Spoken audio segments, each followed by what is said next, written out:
12월 12일 주일 오전 예배를 하나님께 드리겠습니다. 다시 묵상기도 하시겠습니다. 찬양하라 내 영혼아, 찬양하라 내 영혼아, 온 마음과 정성 다하여 주 찬양하라.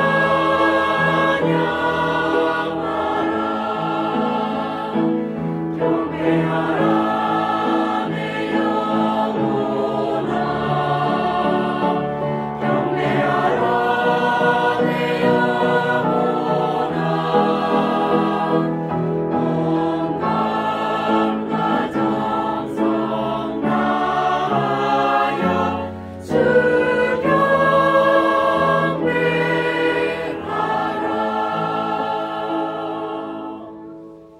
하나님이여, 우리가 주께 감사하고 감사함은 주의 이름이 가까움이라 사람들이 주의 기이한 일들을 전파하나이다. 아멘.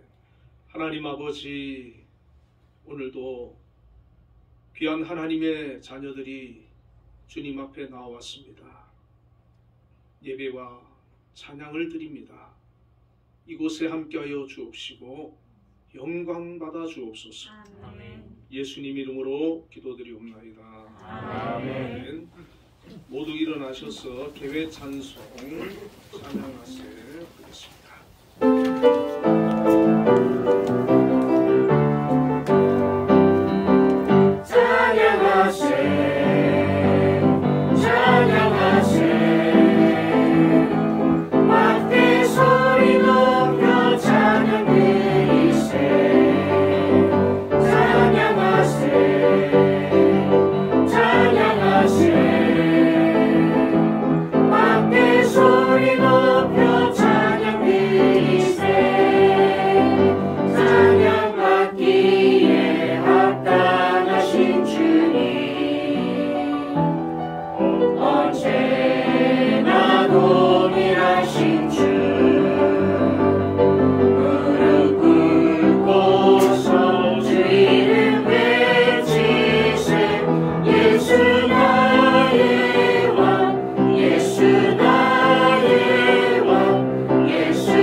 사도신경으로 신앙고백 하시겠습니다.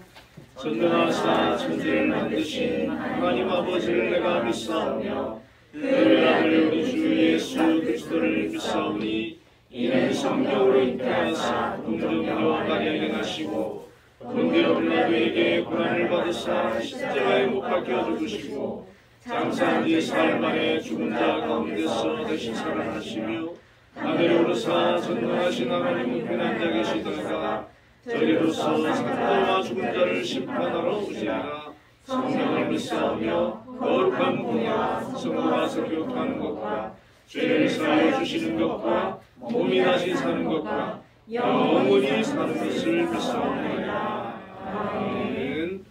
성시교독 116번 구주강님 2번입니다.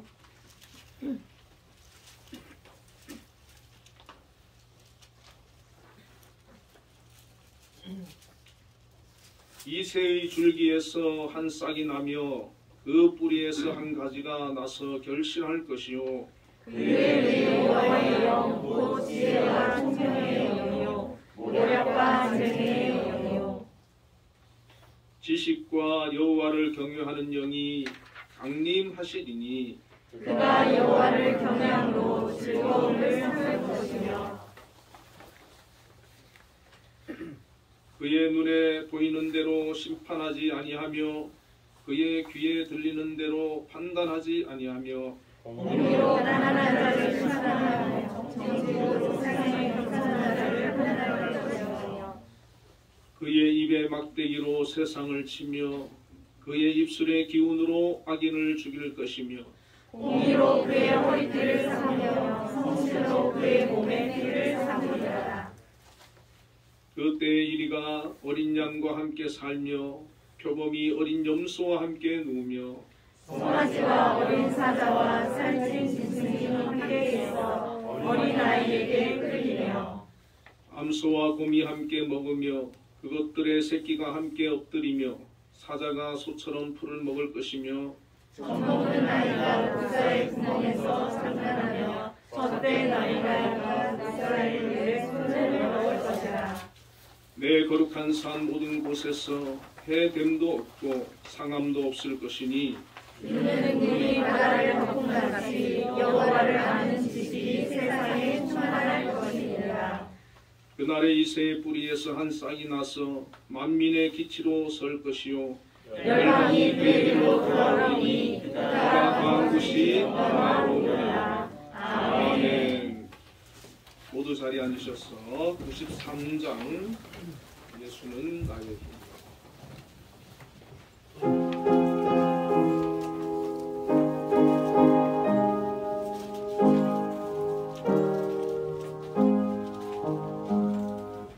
예수는 나의 힘이요 내 생명 되시니 구주 예수 떠나 살며 제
영광과 찬양과 존귀를 받으시기에 합당하신 여호와 하나님, 코로나19로 인해 어려운 가운데 있지만 대면 예배를 드릴 수 있게 해주셔서 감사합니다.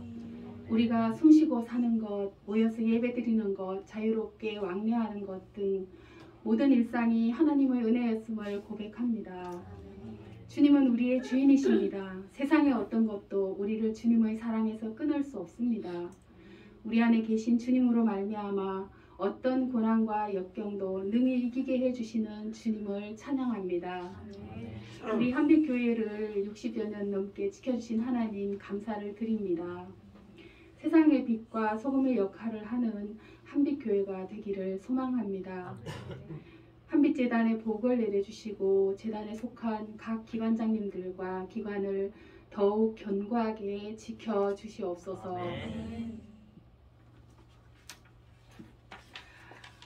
주님 주신 사명 잘 감당하게 해주십시오. 이 시간 공강훈 목사님께서 예수님의 공생의 3대 사역에 대해 말씀 선포하실 때에 믿음으로 말씀을 듣고 그 말씀이 우리의 삶에서 나타나 하나님께 영광 돌리게 하옵소서. 아멘. 천군 천사도 부러워하는 우리 한빛 찬양대의 찬양을 통하여 부르는 자들과 듣는 자들이 모두 하나님을 높여드리오니 기쁘게 받으시옵소서. 아멘.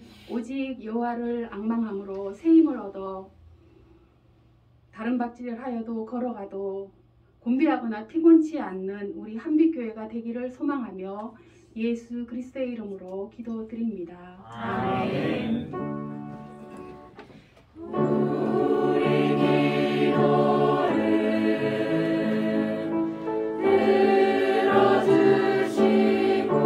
들어주시고 주님의 평화를 내려주소서.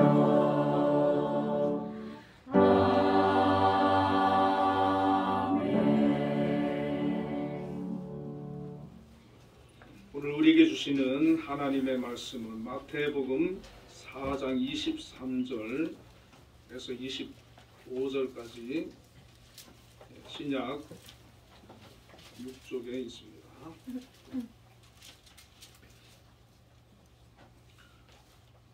우리 짧기 때문에 같이 읽도록 하겠습니다. 시작.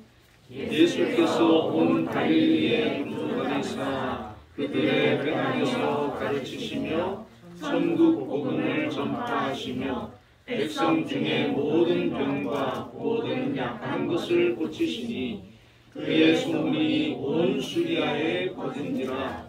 사람들이 모든 앓는 자 곧 각종 병에 걸려서 고통당하는 자, 귀신 들린 자, 간질하는 자, 중풍병자들을 데려오니 그들을 고치시더라. 갈릴리와 데가볼리와 예루살렘과 유대와 요단강 건너편에서 수많은 무리가 따르니라. 아멘. 한빛 찬양대에서 찬양으로 하나님께 영광 돌리겠습니다.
참 내 구세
하실 때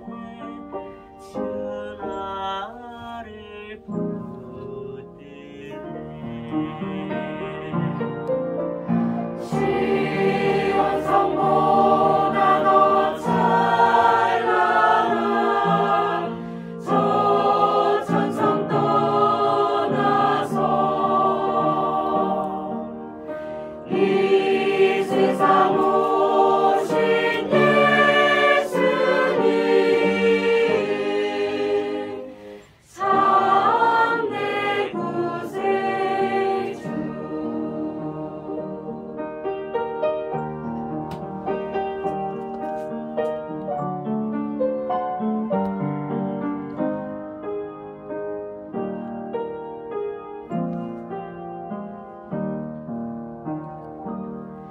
내 주님 영광의 옷 입고 문 열어주실 때 나 주님 나라에 들어가 영원히 살겠네 시온 성보다 더 찬란한 저 천성 떠나서 이 세상 오신 예수님 참내 구세주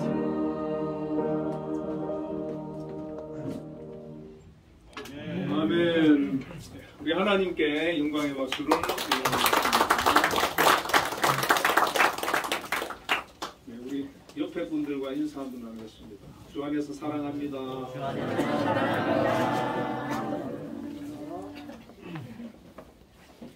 자, 오늘은 본문의 말씀을 가지고 예수님의 공생의 3대 사역이라는 제목으로 함께 은혜를 나누기를 원합니다.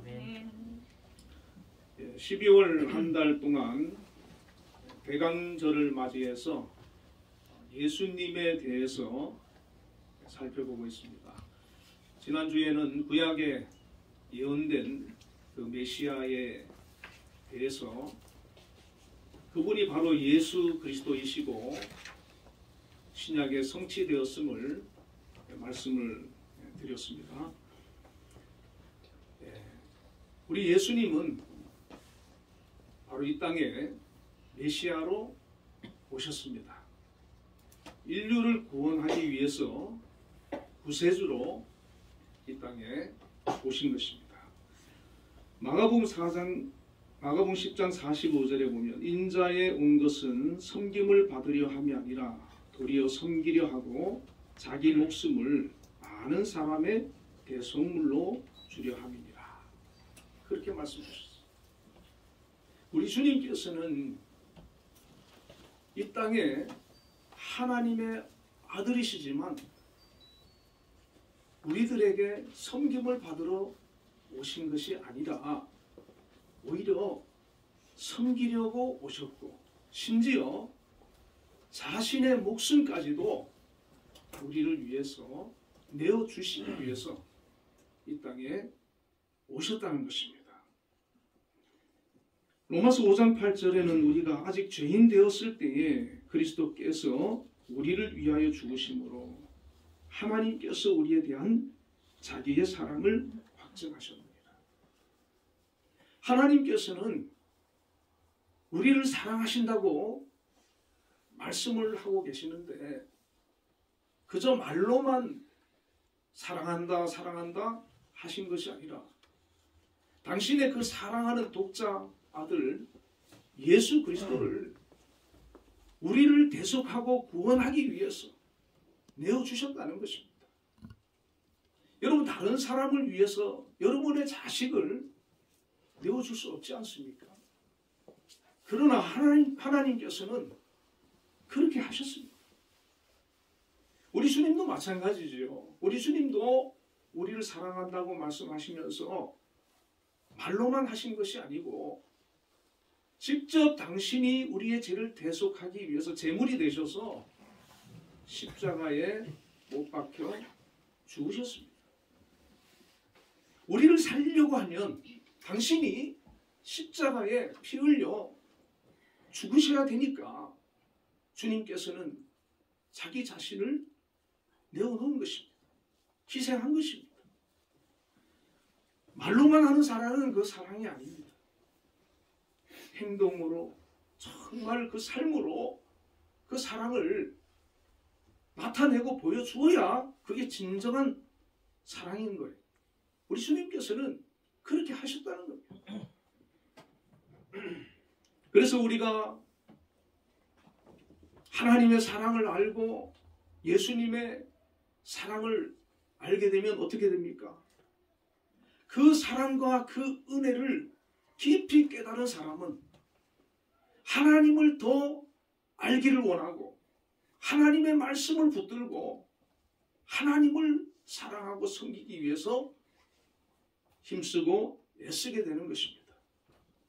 믿음으로 말씀을 붙들고 살게 되는 것이고 하나님께서 어떤 것을 우리에게 말씀하셔도 그 말씀에 아무리 힘들고 내게 손해가 된다 할지라도 순종할 수 있는 그런 믿음의 사람이 되는 것입니다.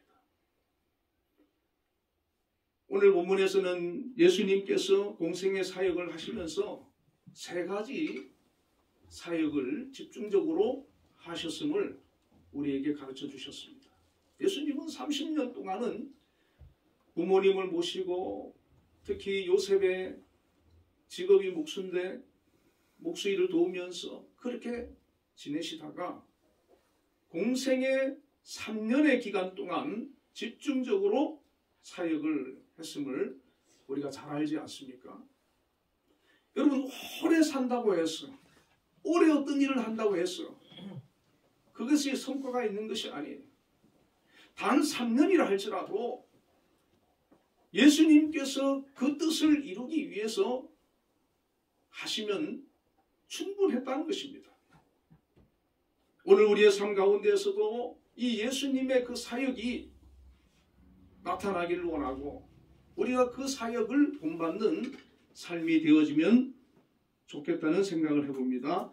첫 번째로는 예수님께서는 가르치는 사역을 열심히 하셨어요. 우리 한빛교회는 명학교 또 선생님들이 많이 계시지 않습니까? 이 가르치는 거 굉장히 중요하다는 것이죠. 오늘 본문 23절에 보면 예수께서 온 갈릴리에 두루 다니사 그들의 회당에서 가르치시며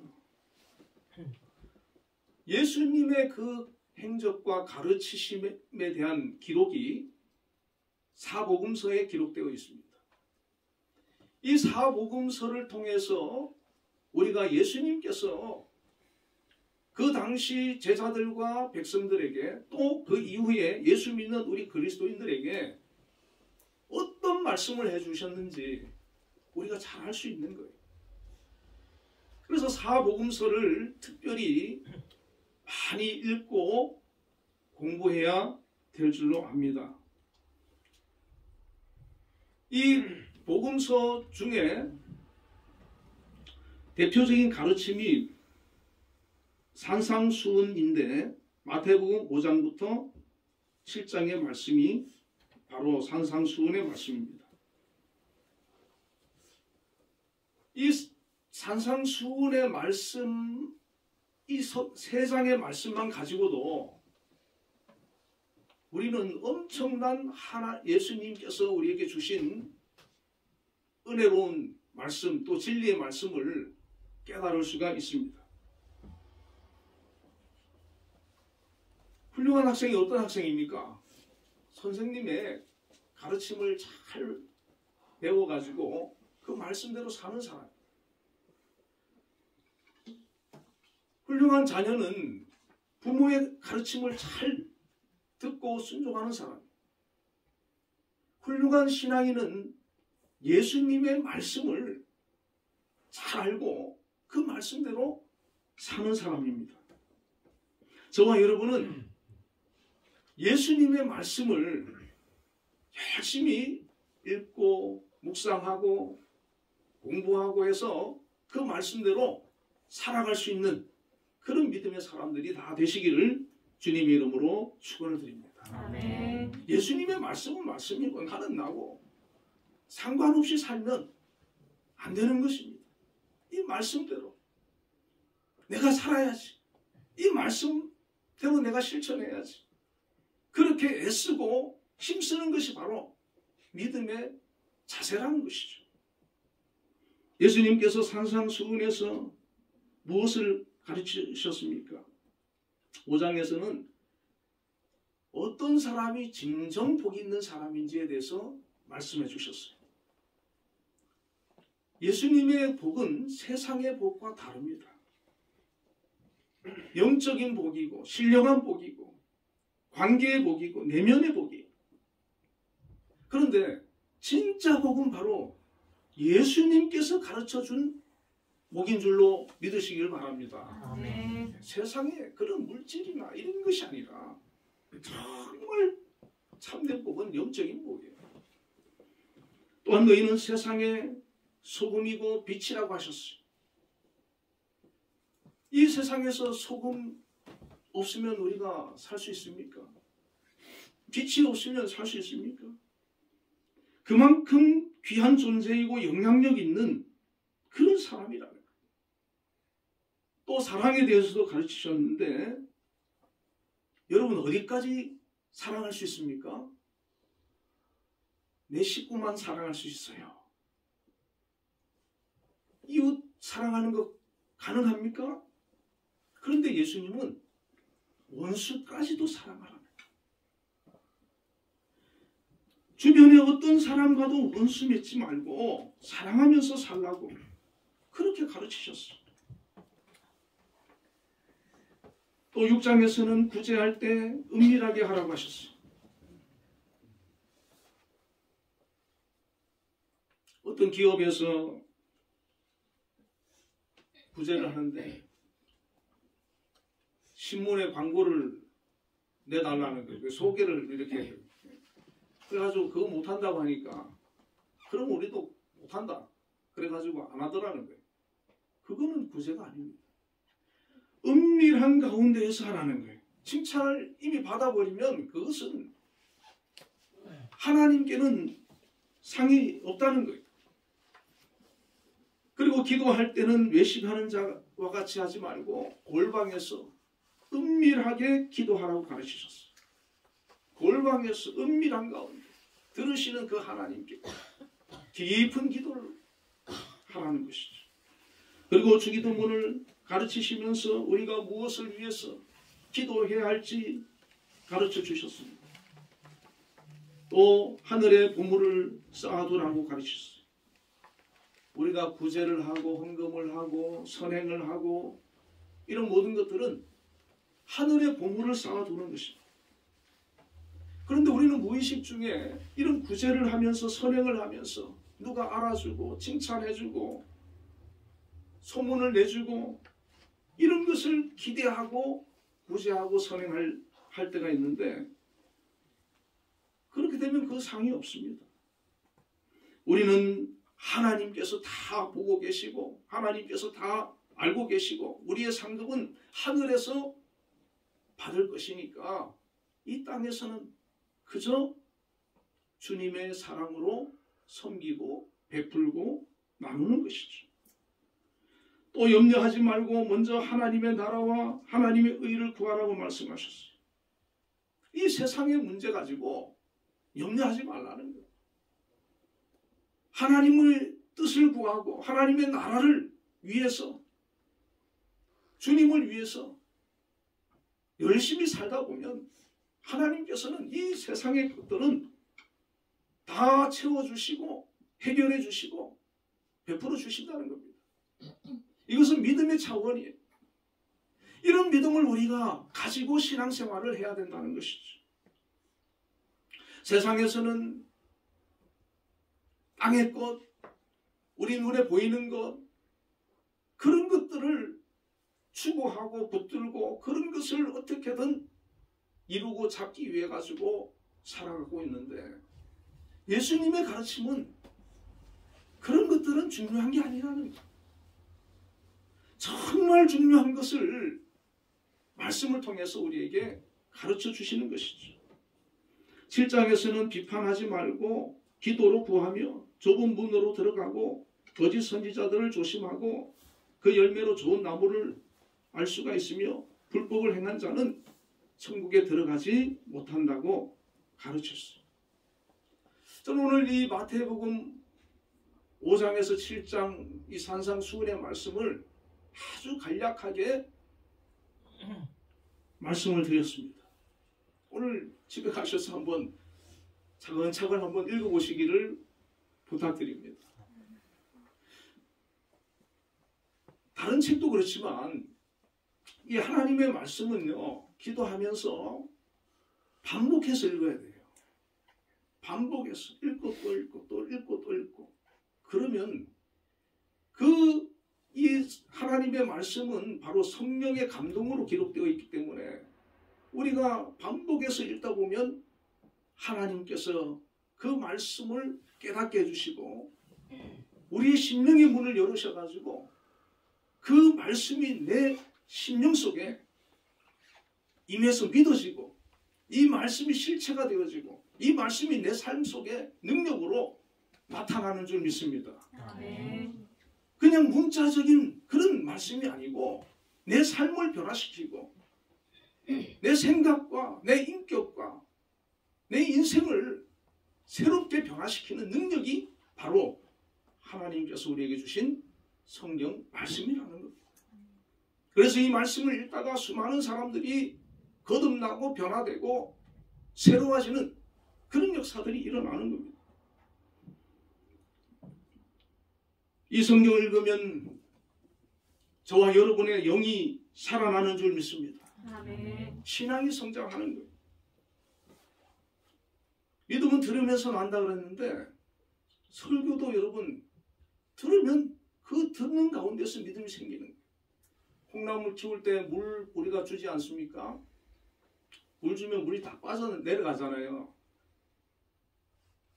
이거 뭐 물 다 내려가고 이거 안 되겠다 해가지고 밑에 만약에 막으면 콩나물 되겠습니까? 물 빠져나간다고 안 주면 콩나물 자라겠습니까? 안 되지요. 계속 들어야 되고 계속 읽어야 되는 거예요. 그러면 나도 모르게 성장해 있는 줄로 믿습니다. 아멘. 저와 여러분들도 마치 콩나무에 물 주듯이 하나님 말씀이 계속 들려지고 읽었기 때문에 오늘 우리가 이만큼이라도 믿음으로 살아가고 있는 것입니다. 특히 예수님께서 가장 많은 시간과 힘을 쏟은 것은 12명의 제자를 택하시고 그들을 교육하며 훈련시키신 일입니다. 이 제자들은 예수님께서 3년 동안 데리고 다녔어요. 이 제자들의 면면을 보면 다수가 어부 출신이고 세리에다가 열심당원이고 자기들끼리도 하나가 안 되는 갈등하고 반목하는 그런 모습들이 성경에 기록되어져 있습니다. 그러나 3년 동안 예수님께서 그들을 데리고 다니면서 가르치고 섬기고 보여주고 이러면서 훈련시켰고 또 오순절 성령을 받게 해가지고 그들이 초대교회 지도자가 되고 사도들이 되고 아주 기독교 역사의 큰 인물로 위대한 인물로 성장한 것을 볼 수가 있습니다. 그렇게 예수님께서 가르쳤기 때문에 그 제자들로 인해 가지고 신약 성경이 기록된 거예요. 마태복음 누가 썼습니까? 세리 마태. 예수님의 제자잖아요. 요한복음, 요한 1, 2, 3서, 요한계시록 누가 썼습니까? 요한 사도잖아요. 요한 사도가 처음에는 성질도 급하고 정말 그랬던 사람인데 나중에는 큰 사도가 되었습니다. 이 마가를 쓴 마가복음은 제자는 아니지만 바나바 생질로서 바나바를 통해서 그 훈련 받고 해서 나중에 마가복음까지 기록을 하게 되고, 이 누가는 의사인데 의사가 이 바울과 함께 동력하면서 사역하면서 이 누가복음과 사도행전을 기록했어요. 그리고 이 백미는 누구냐 하면 사도 바울입니다. 이 사람 제자도 아니에요. 오히려 초대교회를 핍박하던 사람이었어요. 그런데 예수님께서 그를 친히 부르셔가지고 성령을 통해서 이 사도 바울을 통해서 신약 27권 중에서 13권을 기록했습니다. 그 로마서 같은 경우 정말 귀한 그런 말씀 아닙니까? 자, 하나님께서 그들을 통해 가지고 예수님께서 그들을 불러 가지고 훈련시키고 가르쳐 가지고 그 사명을 감당할 만한 그런 사람들이 못 되는데도 불구하고 그들을 3년 동안 훈련시켜서 초대 교회를 세우고 기독교를 세워서 오늘 우리까지 복음이 전파되고, 그 귀한 말씀을 예수님이 하신 말씀과 행적을 기록해서 오늘 저희들에게 전해주고 있지 않습니까?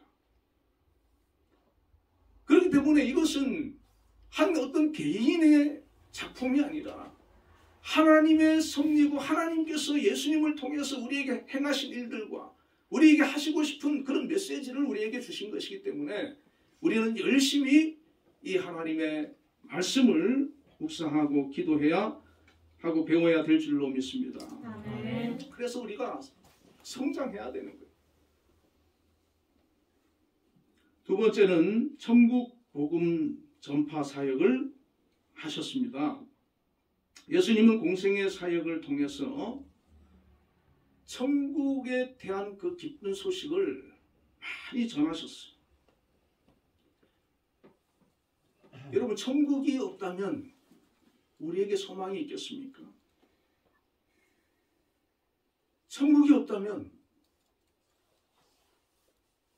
그냥 막 살면 되는 거 아니에요. 죽으면 끝인데. 그러나 예수님께서는 우리에게 천국이 있다고 알려주셨어요. 천국이 있으니까 함부로 막 살면 안 된다는 거예요. 천국에 갈 수 있도록 살아야 된다는 거예요. 천국과 지옥이 있기 때문에 예수님께서는 그 천국과 지옥을 강조하고 또 가르치고 반복해서 가르치시는 것을 볼 수가 있습니다. 예수님의 첫 선포가 천국에 대한 선포였습니다. 마태복음 4장 17절에 이때부터 예수께서 비로소 전파하여 이르시되 회개하라 천국이 가까웠느니라. 마태복음을 보면은 5편의 설교가 집대성되어 있는데 항상 그 중심 주제는 뭐냐면 천국에 대한 얘기입니다. 첫 번째 설교인 산상설교에서 첫 마디가 심령이 가난한 자는 복이 있나니 천국이 그들의 것이며, 두 번째 설교인 제자들을 세워서 주님 가셔야 되는 곳에 대신 보내면서 하신 말씀이 가면서 전파하여 가라되 말하되 천국이 가까웠다라. 천국에 대해서 예수님께서 선포하시고 가르치고 또 제자들한테도 가서 천국에 대해서 선포하라는 거예요. 마태복음 13장이 세 번째 설교입니다. 이 13장 전체에는 마치 천국은 무엇과도 같다라는 천국 비유에 대한 말씀입니다. 천국은 마치 밭에 감추인 보화와 같아서 이를 발견한 사람은 기뻐하여 돌아가서 자기의 소유를 다 팔아가지고 그 밭을 산다는 겁니다. 또 하나는 좋은 진주를 구하는 장사꾼이 값진 진주를 발견했을 때 자기 소유를 다 팔아서라도 그 진주를 사더라는 것이죠. 마지막으로 천국은 바다의 물고기를 모으는 그물과 같아서 그물에 가득한 물고기 중 좋은 것은 그릇에 담고 못된 것은 내버린다고 하셨습니다. 세상 끝에 천사들이 와서 의인과 악인을 갈라내어 악인들은 풀무불에 던져 넣는다는 것입니다. 부자와 거지 나사로의 비유도 천국에 대한 비유입니다. 예수님께서 이 땅에 오신 목적이 뭡니까? 죄인인 우리가 지옥 가는 것을 두고 보지 못해서 우리를 천국으로 인도하기 위해서 예수님께서 이 땅에 오신 겁니다. 사도 바울이 3000층까지 천국을 보고 왔어. 사도 요한이 요한계시록 기록할 때 천국에 가서 앞으로 미래에 되어질 일들을 다 보고 왔어. 영안이 열려가지고 그 영적인 하나님께서 예비한 그 천상의 세계를 본 사람들은 더 이상 이 땅에 가치를 두지 않더라는 것이죠. 이 땅에 소망을 두고 살지 않더라는 것입니다. 그들은 이 세상의 문제에 자유합니다. 그리고 장차 내가 누릴 그 나라에서 영원한 그 나라를 바라보면서 이 땅에서 믿음으로 살아가는 것입니다. 요한복음 3장 17절에 하나님이 그 아들을 세상에 보내신 것은 세상을 심판하려 하심이 아니요 그로 말미암아 세상이 구원을 받게 하려 하십니다. 너무나도 분명하게 말씀해주고 있지 않습니까? 하나님께서 예수님을 이 땅에 보내신 것은 우리를 심판하기 위한 것이 아니라 그로 말미암아 구원을 받게 하기 위한 우리를 천국으로 인도하기 위해서 보내셨다는 것입니다. 그리고 마태복음 11장 12절에 보면 세례 요한이 애 때부터 지금까지 천국은 침노를 당하노니 침노하는 자는 빼앗느니라. 여러분 사모하시길 바랍니다. 아멘. 예수 믿으면서도 정말 천국이 있을까? 지옥이 있을까? 그거 헷갈리고 그거 의심하면 안 되는 것입니다. 깨달아지고 믿어지시길 바랍니다. 이것이 은혜예요. 내가 장차 갈 곳은 주님 가 계신 그곳이 바로 내가 갈 곳이다. 사모해야 됩니다. 침노하라 그랬어요. 가만히 있으면 되는 거 아니라는 것이죠. 노력해야 된다는 겁니다. 사도 바울은 천국을 가서 봤기 때문에 그가 좋은 진주를 위해서 자기의 소유를 파는 장사꾼과 같은 그런 태도를 보여주고 있습니다. 고린도후서 6장 4절 5절에 보면 오직 모든 일에 하나님의 일꾼으로 자천하여 많이 견디는 것과 환난과 궁핍과 고난과 매맞음과 갇힘과 난동과 수고로움과 짜지 못함과 먹지 못하였다 라고 고백을 하고 있습니다. 바울이 만약에 천국을 믿지 못하고 영생을 알지 못했다면 주님을 위해서 복음을 위해서 십자가를 위해서 이렇게 고생을 자처했겠습니까? 할 수 없는 일입니다. 우리가 위기의 때에 시련의 때에 끝까지 믿음을 지킬 수 있는 사람은 천국에 대한 확신, 구원에 대한 믿음이 있기 때문에 지키고 견디는 거예요. 순교까지도 할 수 있는 겁니다. 그 믿음이 저와 여러분에게 충만하기를 축원드립니다. 아멘. 의심하는 믿지 못했던 가룟 유다는 예수님 팔았어요. 배신했어요. 그리고 세 번째로는 모든 병과 모든 약한 것을 고치는 사역을 하셨습니다. 치유사역은 예수님의 사역 중 하나였습니다. 예수님은 치유자로 오셨고 사복음서에 보면 41가지의 치유 사례들이 기록되어 있습니다.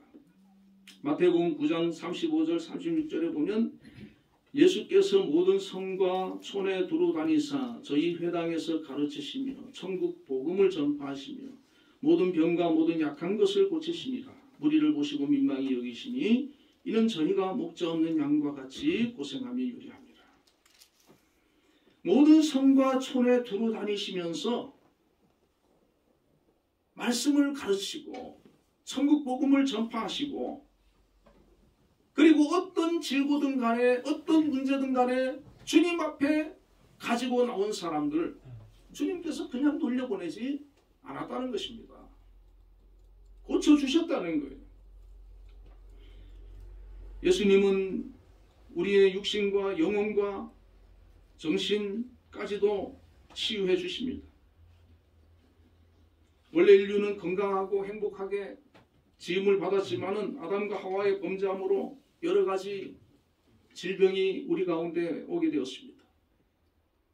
그러나 예수님이 오셔서 예수님을 만나는 사람들은 어떤 문제를 가지고 왔든 어떤 질고를 가지고 있든 다 고침받고 치유를 받았다는 것입니다.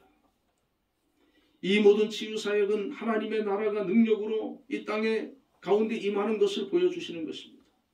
그래서 심퍼슨이라는 분은 하나님의 치유에 대해서 설명하기를, 하나님의 초자연적인 능력이 인간의 육체 속에 주입됨으로써 원기가 회복되는 것이고, 육체의 연약하고 아픈 부분이 하나님의 생명과 능력을 통해서 회복된다고 말을 했습니다. 예수님뿐만이 아니죠. 베드로 사도나 바울 사도나 또 기독교 역사를 보면 수많은 믿음의 사람들을 통해서 치유의 역사가 나타났습니다. 하나님께서 우리의 삶 가운데 함께 하시고 역사하며 우리의 모든 문제, 우리의 질고, 우리의 아픔 다 해결되는 역사가 있을 줄 믿습니다. 아멘. 예수님께서는 단순히 말씀만 가지고 이렇게 살아라 저렇게 살아라 하신 게 아니고, 실제 그 삶을 변화시키고 그 문제를 해결하고 우리의 연약함을 회복시키는 그 능력을 가지고 이 땅에 오셨고, 그 능력을 나타내 주셨고, 또 예수님이 떠나신 이후에는 성령님을 통해서 그 역사를 이루고 계시는 줄 믿으시길 바랍니다. 아멘. 그 하나님의 놀라운 능력의 역사들이 오늘 우리의 삶 가운데 나타나는 그런 은혜가 있기를 축원을 드립니다. 아멘. 하나님은 살아계시고 이 약속의 말씀은 진리이기 때문에 그것이 내 삶을 새롭게 변화시키는 그런 은혜가 나타나야 되는 것입니다. 말씀을 맺겠습니다. 예수님께서 공생의 기간 동안 가르치시고 천국 복음을 전하시고 치유하셨습니다. 그리고 이 사역들을 제자들과 오늘 우리에게도 하라고 말씀하셨습니다. 요한복음 14장 12절에 내가 진실로 진실로 너희에게 이르노니 나를 믿는 자는 내가 하는 일을 그도 할 것이요 또한 그보다 큰 일도 하리니 이는 내가 아버지께로 감이니라.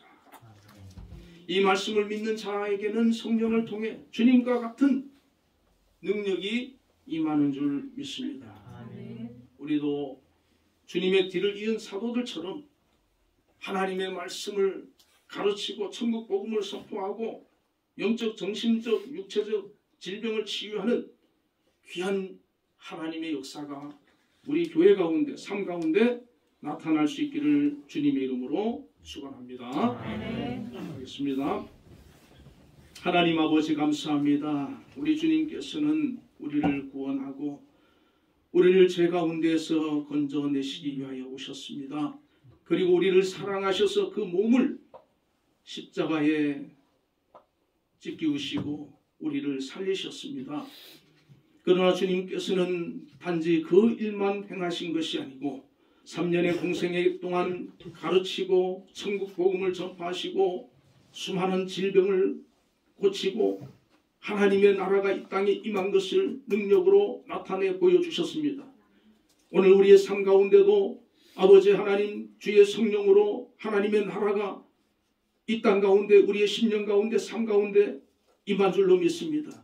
하나님의 말씀을 붙들고 믿음으로 살아가게 하여 주시고 천국의 소망을 두고 이 세상에서 하나님의 뜻 가운데서 동행하며 살아갈 수 있게 해주시고 또 주님께서 보여주신 그 치유의 역사들이 오늘 우리 가운데 나타나서 하나님의 임재와 능력이 나타나는 역사가 있게 하여 주옵소서. 우리의 삶을 아버지 변화시켜 주시고 복되게 하여 주시고 더욱더 풍성케 하는 놀라운 은혜가 나타나게 하여 주시옵소서. 예수님 이름으로 기도드리옵나이다. 아멘.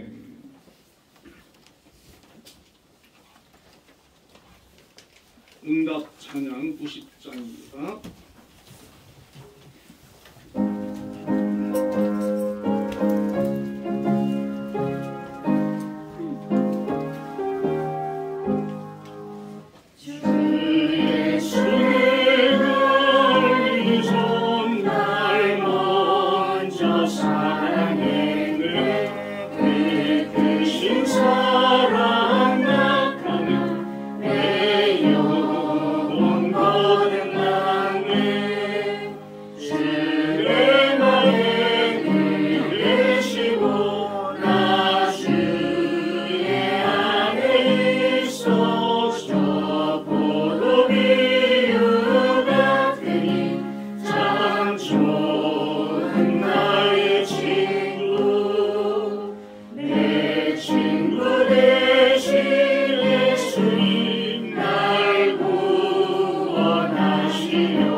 하나님 아버지 감사합니다. 지난 한 주간도 하나님 은혜 가운데 인도해 주시고 오늘도 하나님의 전에 믿음으로 나와서 예배를 드릴 수 있도록 인도하여 주신 건 너무나도 감사합니다. 이 코로나로 인하여서 많이 어렵고 힘든 때이지만 우리 믿음의 사람들은 이럴수록 하나님을 의지하게 하시고 이 어려움을 견뎌내게 해주시옵소서. 또한 하나님께서 앞으로의 그 삶의 자유와 평안을 주셨을 때 감사할 수 있는 저희들이 되게 하여 주시옵소서. 또한 아버지 하나님 앞에 감사해서 귀한 예물을 드렸습니다. 11조를 구별하여서 드린 손길들이 있습니다. 하나님 일할 수 있는 직장을 허락해 주시고 그 환경을 인도해 주신 아버지 하나님 감사합니다. 그로 인하여서 또 생활에 필요한 것을 공급하여 주시니 감사합니다. 아버지 그 삶을 하나님 축복해 주셔서 앞으로도 더욱더 수입이 마르지 않도록 하나님 공급하여 주시고 그 소속된 직장을 하나님 축복하여 주셔서 날로 번창해지는 그런 역사가 있게 하여 주옵소서. 지금까지도 하나님께서 해주신 줄 믿습니다. 앞으로도 하나님께서 함께하여 주시고 인도하여 주시며 풍성한 은혜를 베풀어 주시옵소서. 또한 감사 예물을 드렸습니다. 범사에 감사하는 것이 하나님의 뜻이라고 하였는데 또 감사하는 마음으로 드렸사오니 받아주옵소서. 그 삶에 정말 감사할 수 있는 여건이 많아지게 하여 주시고 혹여라도 어려운 일이 있다 할지라도 낙심하지 아니하고 주님 의지하고 기도하고 믿음으로 주님께서 역사하심을 간증할 수 있는 은혜를 허락하여 주시기를 원합니다. 주저 헌금 드렸습니다. 한 주간도 주님 뜻 가운데서 주님 바라보며 믿음으로 살게 하여 주시고 주님 함께 해주셔서 그 삶을 안전하고 온전케 지켜 인도하여 주옵소서. 예수님 이름으로 기도드리옵나이다. 아멘. 우리 자리에 일어나셔서 635장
여호와는 그의 얼굴을 내게 비추사 은혜 베푸시기를 원하며 여호와는 그 얼굴을 내게로 향하여 드사 평강 주시기를 원하노라. 아멘. 지금은 우리 주 예수 그리스도의 크신 은혜와 하나님의 극진하신 사랑과 성령님의 교통하심이 오늘도 하나님의 전에 나와 감사함으로 예배와 찬양을 드린 우리 한빛교회 모든 성도님들 위해 이제로부터 영원까지 함께 계시기를 축원하옵나이다.